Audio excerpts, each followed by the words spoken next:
Bonjour, je m'appelle Dominique et je vais vous parler de la décomposition polaire, voilà, sous sa forme matricielle. Donc on va voir que quelle que soit A une matrice de GLN de R, il existe un unique couple oméga S avec oméga élément de ON de R et S élément de Sn++ de R, c'est-à-dire les matrices symétriques définies positives. Donc, il existe un unique couple oméga S tel que A est égal, s'écrive oméga S. Voilà. Pour démontrer ce théorème, on va d'abord démontrer un lemme qui dit que si A est une matrice définie, positive, symétrique positive, alors il existe une unique matrice R qui est aussi symétrique positive, telle que A est égal à R au carré. On va faire la preuve du lemme. D'abord, l'existence. Comme A est une matrice symétrique, d'après le théorème spectral, on sait qu'elle a ses valeurs propres réelles et qu'elle est diagonalisable dans une base orthonormée. Donc, d'après le théorème spectral, donc il existe, on va dire, P appartenant à ON de R et D diagonale, tel que A est égal à P D transposé de P. D est constitué en fait sur sa diagonale, il y a les valeurs propres de A qui sont positives et on va considérer avec lambda 1, lambda R et R qui appartient à un N et qui est le nombre de valeurs propres distinctes. On va considérer delta. Comme les valeurs propres sont positives, on peut prendre la racine carrée. Donc, racine de lambda 1, racine de lambda R. Et on va voir que si on prend R égale à P delta transposé de P, eh ben, on va bien voir que R au carré est égal à A, puisqu'en fait, si on fait R au carré, on a P D transposé de P delta transposé de P. Transposé de P, P c'est égal à l'identité puisque P est une matrice orthogonale. Donc on a bien R au carré qui est égal à PD transposé de P qui est égal à A. Maintenant, il nous reste quand même à vérifier que R est bien une matrice symétrique positive. Transposé de R, c'est égal à P transposé de delta transposé de P, mais bon, c'est une diagonale, donc ça fait bien R. Et les valeurs propres de R sont positives puisque ce sont les semblables à delta qui a que des valeurs propres positives sur sa diagonale.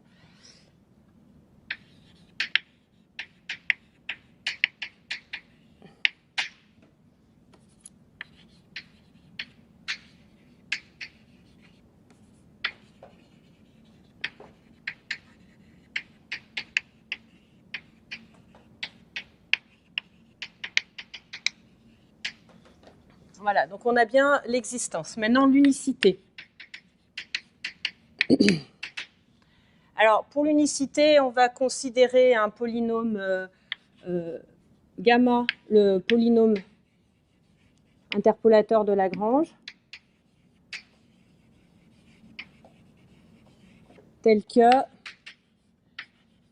gamma de lambda i est égal à racine de lambda i pour tout i appartenant à un R. Et on va considérer P gamma de A, donc gamma de A, qui va être égal à P gamma de D transposé de P. Gamma de D, vu que sur le D, on n'a que les valeurs propres, on aura exactement P delta transposé de P, et donc c'est R. Donc ça veut dire que R est polynomial en A.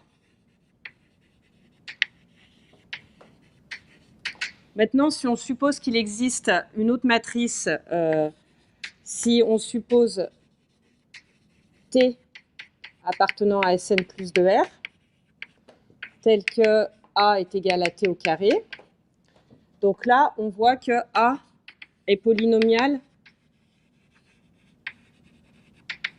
en T. Et comme R est polynomial en A, on a donc que R est polynomial en T. Donc, R et T commutent.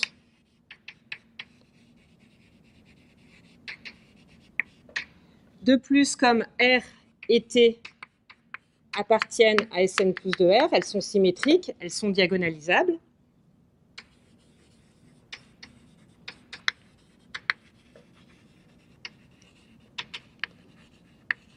Donc, on en déduit qu'elles sont simultanément diagonalisables.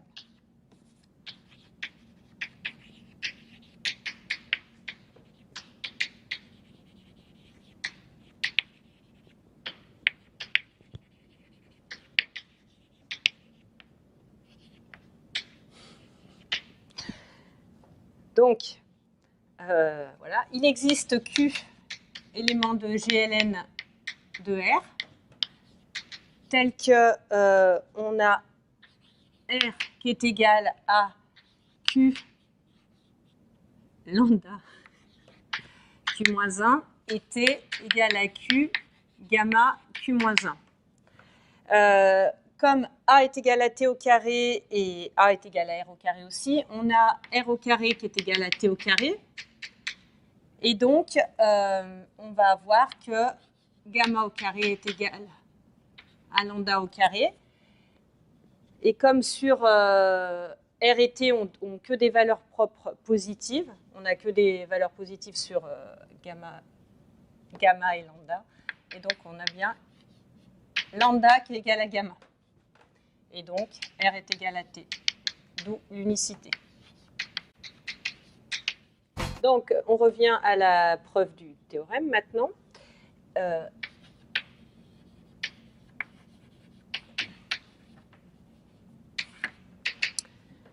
Donc, on va démontrer que si A appartient à GLN de R, alors transposé de A appartient à Sn++ de R. Alors, on démontre facilement que c'est une matrice symétrique, puisque c'est égal à transposé de AA. De plus, quel que soit X élément d'un vecteur, Mn1C, on a transposé de X, transposé de A, X, donc qui est égal à transposé de AX, qui est égal donc à la norme de X au carré. Ça, c'est strictement positif si X est différent de 0, car A est inversible. Et donc, on a bien que T de AA appartient à Sn++ de R. Si elle appartient à Sn++ de R, elle est a fortiori dans Sn+ de R. Donc, il existe une unique S élément de Sn+ de R, tel que transposé de AA est égal à S au carré. Alors, en plus, vu que S est de cette forme-là, on l'a vu dans la démonstration, ici, on n'aura que des valeurs propres positives, strictement, puisque transposé de AA appartient à Sn++ de R. Donc, S appartient aussi à Sn++ de R. Ensuite, comme elle est inversible, hein, donc on va considérer oméga égale à A S-1. Et on va démontrer que oméga est bien une matrice orthogonale. Alors pour ça, on va calculer transposé de oméga oméga. Donc il va être transposé de S-1 transposé de A S-1.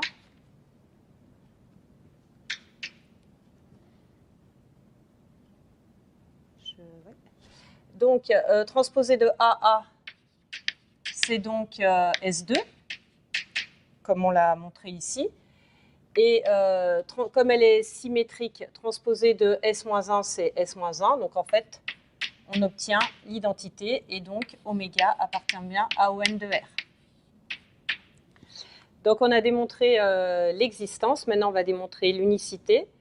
Donc, si on suppose qu'il existe deux décompositions, c'est-à-dire qu'on peut écrire A est égal à oméga S et A est égal à oméga prime S prime.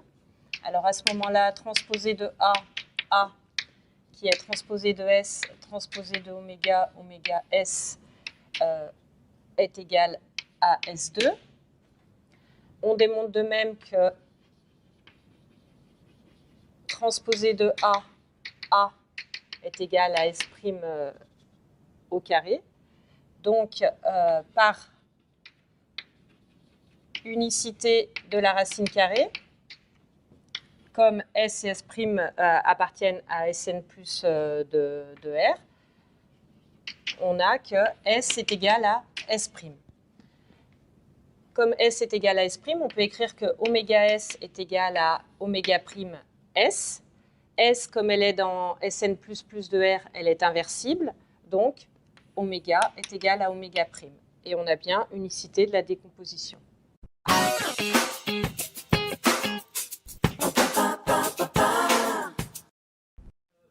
Première question.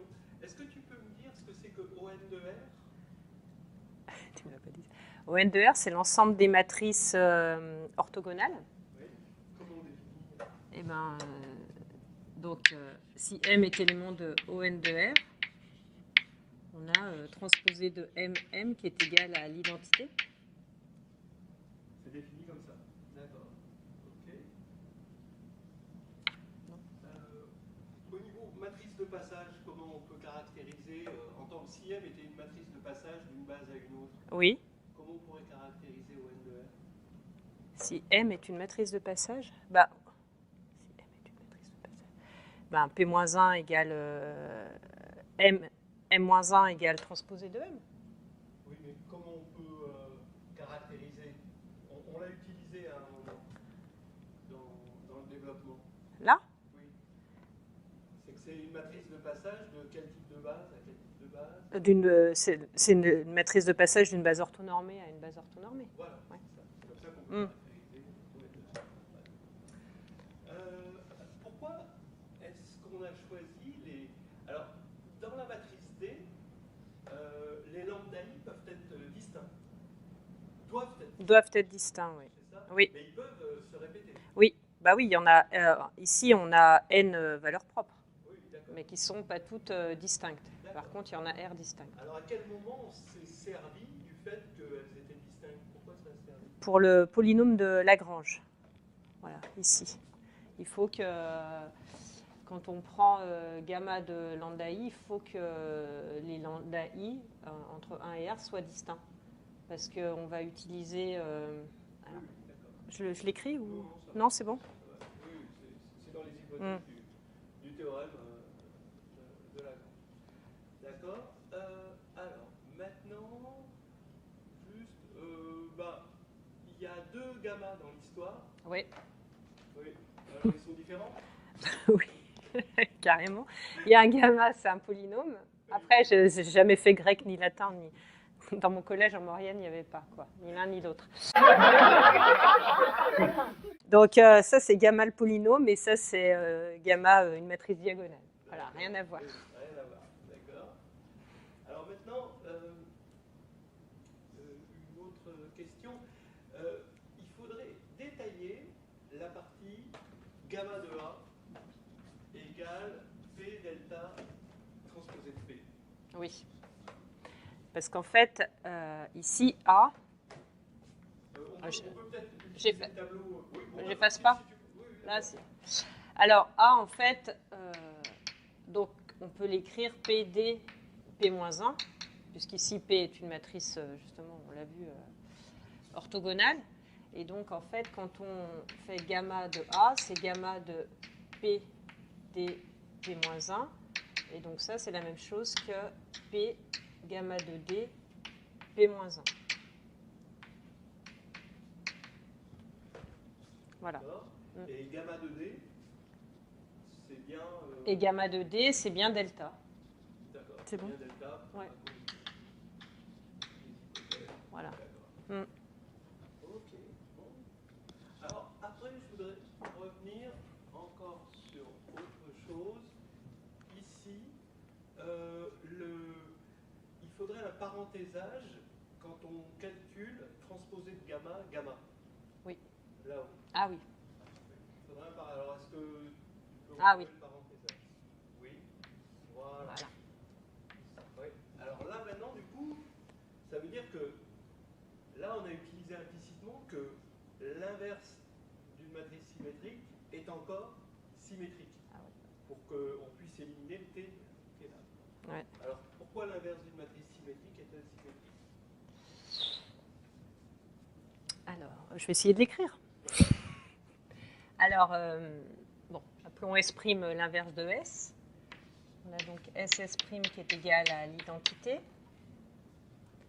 Je vais prendre la transposée. Ça fait transposée de S' qui est égal à l'identité. Et donc, l'inverse à droite est égal à l'inverse à gauche. Donc, S' égale à transposée de S'. Et donc, S' est... Est-ce que c'est toujours vrai pour les matrices, dans le cadre général des matrices, que l'inverse à droite, c'est égal à l'inverse à gauche? L'inverse à droite. Je sais plus. Non. Okay. Non. Non. Est-ce qu'on peut trouver des matrices inversibles à droite qui ne sont pas inversibles à gauche? Je vois pas. Non. Là, je vois pas. Quand les matrices sont carrées. Ah oui. Bah oui. À cause de la formule du rang. Eh oui. Ouais, ouais. Ou alors, est-ce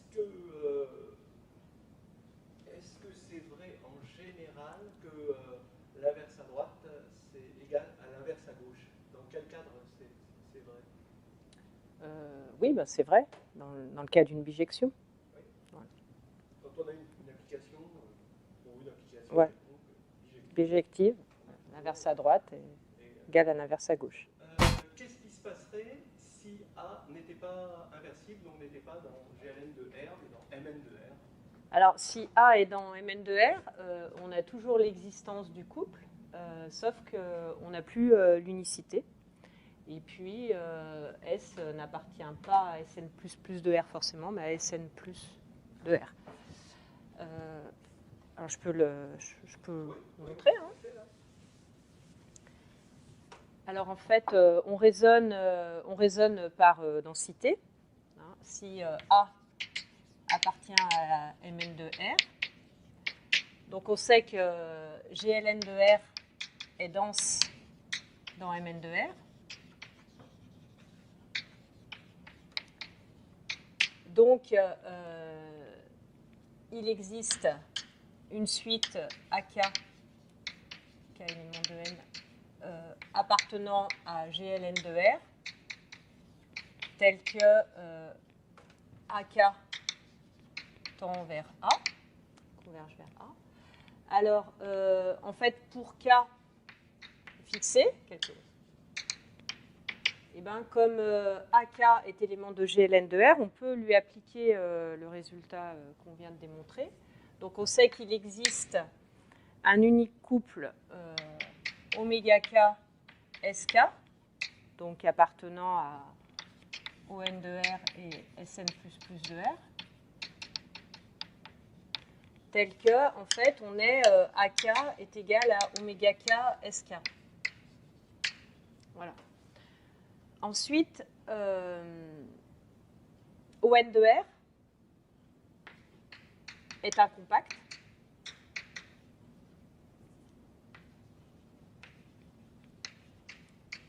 Donc, d'après le théorème de Bolzano-Weierstrass, on peut, de tout de suite, on peut extraire une sous-suite convergente. Donc, voilà, si on considère oméga k, on peut extraire oméga, on peut considérer oméga phi de k, une sous-suite qui converge dans ON de R.